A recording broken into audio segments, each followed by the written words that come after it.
Yo, salut Mugiwara, c'est Chapeau de Page, j'espère que vous allez bien, on se retrouve aujourd'hui pour la review du chapitre 477 de Fairy Tail. Alors je vais directement, on va dire un peu tuer le suspense, ce chapitre, je l'ai détesté. Il avait un potentiel de ouf, bon, quand même, je vais quand même relativiser, tout n'est pas acheté, il y a encore deux trois petites pistes peut-être à explorer dans les prochains chapitres, pourquoi pas, il y a deux trois petits faits aussi qui ont été intéressants, mais dans l'ensemble je l'ai trouvé à chier parce que tout était prévisible. Tout était amené de sorte à... En fait, voilà, je sais pas, dans des mangas comme One Piece, dans des mangas comme Bleach, tu vois, à un moment ou à un autre, t'as de la tension, t'as de la pression par rapport à certains personnages, même des personnages principaux, tu te dis qu'ils peuvent peut-être clamser et tout, tu vois, voilà, on en a déjà eu la preuve. Et là, zéro stress, voilà. J'aurais pu faire un jeu de mots bien pourri, mais je vais m'abstenir, mais tu flippes à aucun moment dans ce chapitre. À aucun moment, tu n'as peur pour les personnages, tu sais qu'ils vont s'en sortir, tu sais pas comment, mais tu le sais. Tu sais qu'il va y avoir une pirouette, et elle arrive dans le chapitre, c'est ça qui me tue, voilà. On a eu un chapitre, enfin, bon, bref, je vais reprendre tous les éléments. Donc on retourne à la guilde. Donc voilà, le chapitre va se passer les trois quarts de va se passer l'intégralité à la guilde. On a atterri donc dans la chambre de Natsu, voilà, Lucie est toujours à son chevet avec Capi, voilà, Natsu toujours dans le coma. Et dans la page d'avant, Mashima te tease que Natsu, voilà, est toujours dans le coma, et dit, mais bien Natsu en page de fond, enfin voilà, histoire de, sois bien concentré sur Natsu, ça aura un rôle par la suite. Et oui, ça aura un rôle par la suite, donc déjà il m'a tué le suspense dès la page 1, dès la page de couverture. Voilà, Mashima il te dit ça, il te dit un chapitre spécial de 26 pages, un gros chapitre voilà, avec le tease à mort, il te dit ouais ça va être du bon gros chapitre des familles, et je me suis demandé, je me suis dit à un moment, allez, petite reaction live, par reaction live, j'en ai fait une la semaine dernière, et je me suis dit non, non, ça va être un chapitre qui va être tué dans l'œuf. Je me suis dit pendant un temps, peut-être qu'on aura une chance que ce soit un chapitre de Dean, voilà, Dean d'Acnologia contre God Serena, voilà, ce qui s'était passé il y a pas si longtemps. Je me suis dit voilà, un chapitre de cette lourdeur et de cet acabit en si peu de temps, enfin si peu de temps après un chapitre comme celui-là avec Acnologia, je me dis non, c'est pas possible. Et effectivement, malheureusement pour moi, et voilà, heureusement pour Mashima, bah, j'avais raison. Bref, donc comme je vous disais, on revient à la guilde. Donc voilà, comme je vous disais, Lucie toujours au chevet de Natsu. Donc après, on retourne dans la salle principale, j'allais dire la salle commune, peut-être faut que j'arrête avec Harry Potter. On se retourne dans la salle principale de Fairy Tail, donc où on voit un petit peu tout ce qui s'est passé. Donc ils apprennent donc, que Di Maria a été vaincu, voilà, vu qu'il y a un signal d'un Springan en moins, donc on en est déjà plus qu'à 7 sur 12. Si le prochain, donc voilà, je vais un petit peu teaser de 3 petites secondes, si le prochain Springan, si un prochain Springan est amené à tomber dans les prochains chapitres, ça fera déjà plus que 6 Springan. On aura déjà tapé la moitié en même pas 20 chapitres. Parce que si je dis pas de bêtises, ça commence à peu près vers le chapitre 450. La grande guerre de Fairy Tail, on est qu'au 477 et il y a déjà 5 Springan qui sont tombés. 5. 5. C'est un peu beaucoup quand même, hein. Donc pour reprendre à ce qui se passe, donc voilà. Makarov lui dit, Makarov voilà, qui est toujours un peu sur le kiff, toujours un petit peu en stress, alors que les plus jeuneaux voilà, font la fête et puis sont en train de se bourrer la gueule bien comme il faut pendant que leurs potes sont au charbon et sont en train de se casser le cul aux quatre coins donc de Fioré. Ouais, non, mais ça aussi, ça m'a pas mal fait marrer. Et donc Makarov qui se dit, ah, c'est bizarre, il y a deux signaux qui bougent plus à l'est. Et Mavis qui rajoute une couche qui dit, punaise, mais en fait, c'est bien à l'est que ça me fait flipper. Et qu'est-ce qu'il y avait à l'est?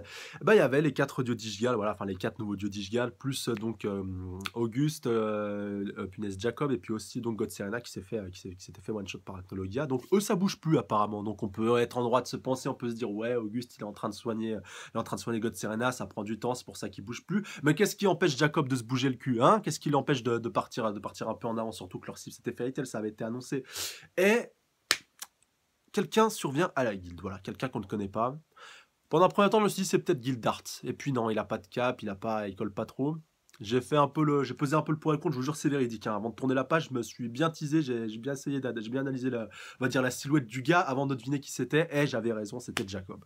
Voilà, le bon vieux Jacob Lessio. Donc voilà, on va dire un peu le Hitman, un peu mi Jason Statham, un peu mi transporteur. Enfin voilà, ça m'a un peu fait penser. C'est un mix de tout ça, le mec, que ce soit physiquement ou un peu dans sa manière, enfin dans son costard.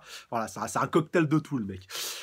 Et donc le gars qui se pointe, voilà, qui dit voilà, bonjour, est-ce que je pourrais avoir donc une petite coupe, une petite chopine? Aussi, j'ai bien aimé comment, comment il a déclaré que dans le bois donc de la guilde de Fairy Tail, ouais, dans la guilde nouvellement reconstruite, voilà, parce qu'elle a été détruite un paquet de fois. Donc il y avait de l'alcool imprégné dans le bois. Donc c'est vous dire voilà la beuverie qui doit souvent se passer à Fairy Tail, et puis donc Kana ne doit pas y être étrangère. Enfin bref, Jacob, voilà, bah, qui se pose un peu comme un patron. Donc l'autre, ils se disent, punaise, mais comment il a fait pour arriver jusque-là? Personne n'a pu l'arrêter, personne n'a senti venir, voilà, personne a pu analyser le truc, personne n'a pu anticiper ça. Et le gars, il dit, ouais, mais je suis un tueur professionnel et tout. Enfin voilà, j'ai eu le temps d'analyser, de décortiquer un peu tout ce qui se passe. Enfin, voilà, le mec, il se pose comme un patron, il se pose sur sa chaise.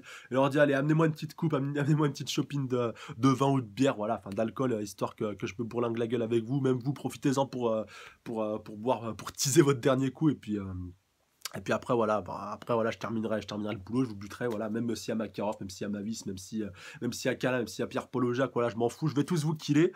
Et donc le gars, voilà, il leur laisse même pas le temps d'agir. Allez hop, un petit claquement de doigts, et hop, il n'y a plus personne, sauf Mavis. Comme par hasard, sauf Mavis. Bon voilà, j'allais dire comme par hasard. Non, peut-être pas comme par hasard, vu que Mavis, vu que Mavis n'est pas vraiment là, voilà, qu'il n'y a que son apparence.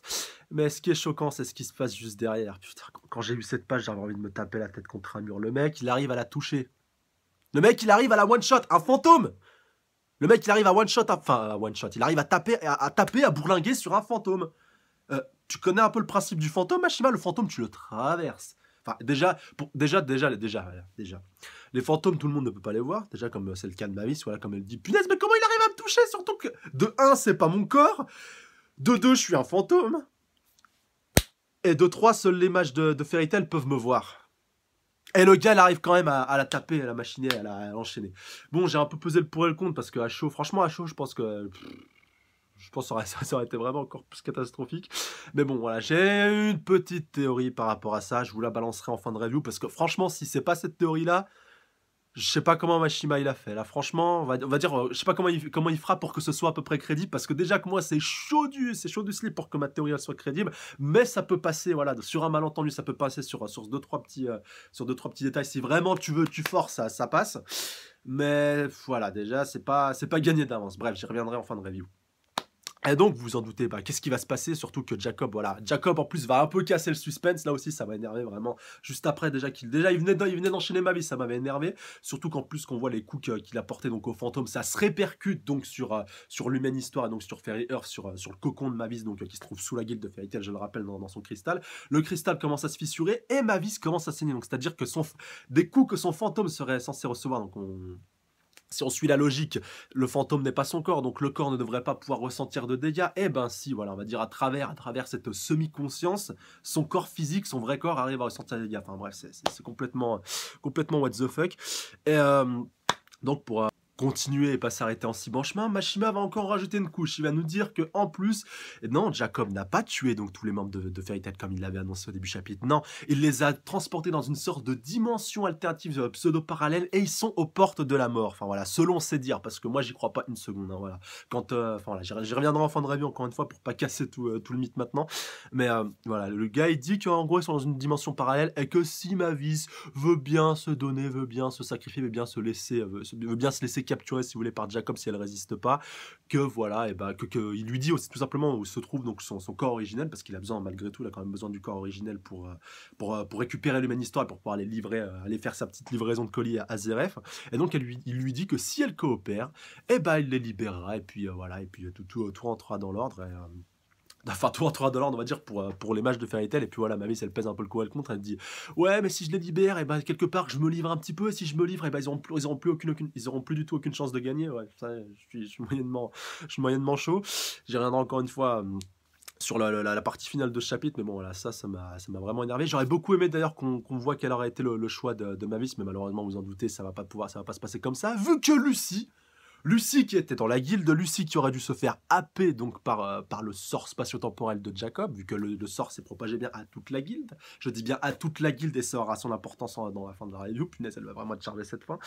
Et donc Lucy, voilà, qui lui font un high kick vraiment en plein dans le cou, voilà, par derrière, normalo, voilà, sans trop forcer.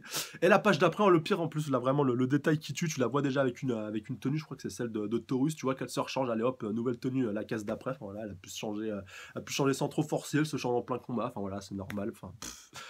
Franchement, je crois plus que Mashima, il avait la flemme de refaire. Il s'est dit non, en fait, cette tenue, elle est pas tip top, je voulais en mettre une autre. Et puis il avait la flemme de changer la page d'avant. Bon, je pars un petit peu loin, mais ça se trouve, ça s'est passé comme ça. Et donc voilà, Jacob, qui est censé être un pro de l'assassinat, qui doit quand même un minimum couvrir ses arrières. Le mec, il se prend un head kick dans le dos. Enfin voilà, il a totalement baissé sa garde, il s'y attendait pas. Il a pas senti sa présence non plus. Enfin, ça, faut qu'on m'explique, ça, j'ai pas compris. Enfin, ça, voilà, ça c'est un autre des petits, c'est un petit détail peut-être pour certains, c'est peut-être un point important pour d'autres, mais c'est le genre de truc qui m'énerve et qui casse encore une fois tout l'intérêt d'un chapitre comme ça, qui avait du potentiel si ça avait été mieux mis en scène, si on avait choisi d'autres personnages, parce que ça aussi j'ai encore l'occasion d'y revenir. Donc, je vais quand même finir la review jusqu'à la page du dernier chapitre, et après je vous enchaînerai sur mon point de vue global, parce que sinon on va pas s'en sortir. Donc, comme je vous disais, donc Lucy, bah voilà, qui lui dit ça y est, voilà, on a réussi à s'en sortir. Donc on va avoir droit à 3-4 pages histoire de nous expliquer que Horlogium s'est manifesté tout seul, que Lucy donc ne l'a pas invoqué, mais qui s'est activé tout seul juste avant que Lucy, donc Happy et aussi Natsu, voilà, vous verrez ça aussi son importance plus tard, donc s'est manifesté pour pouvoir les bloquer. Donc les trois, comme par hasard, à poil, vu qu'il n'avait pas la place pour les prendre avec leurs habits, voilà, donc fan service power, vu que ça dure 2 secondes, et puis donc ils vont bien se rhabiller après, vu que leurs fringues n'ont pas été téléportées aussi, enfin voilà, bref, ça tient du détail. Et donc après, la petite blague potage de Happy par rapport à Natsu, voilà, bon, je vais me passer de la blague, voilà, la blague un peu potage, mais bon, vous l'avez sûrement vu si vous avez vu le chapitre, je vais pas revenir là-dessus, mais voilà, encore une fois, qu'est-ce que ça vient foutre là, ça, mais ouais, franchement...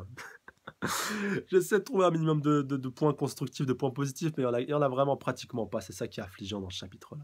Bref.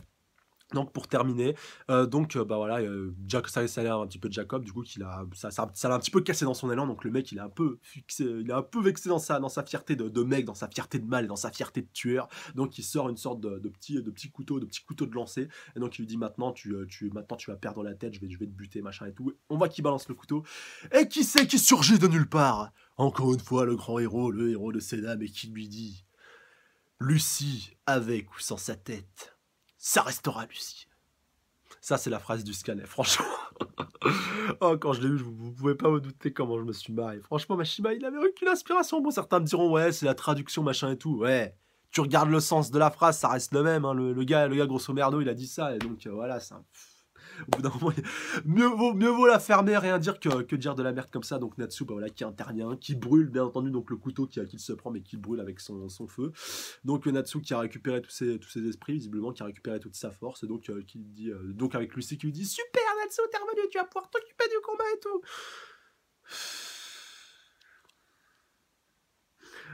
Pouvoir de l'amitié, service, pouvoir. Ah putain, j'en peux plus.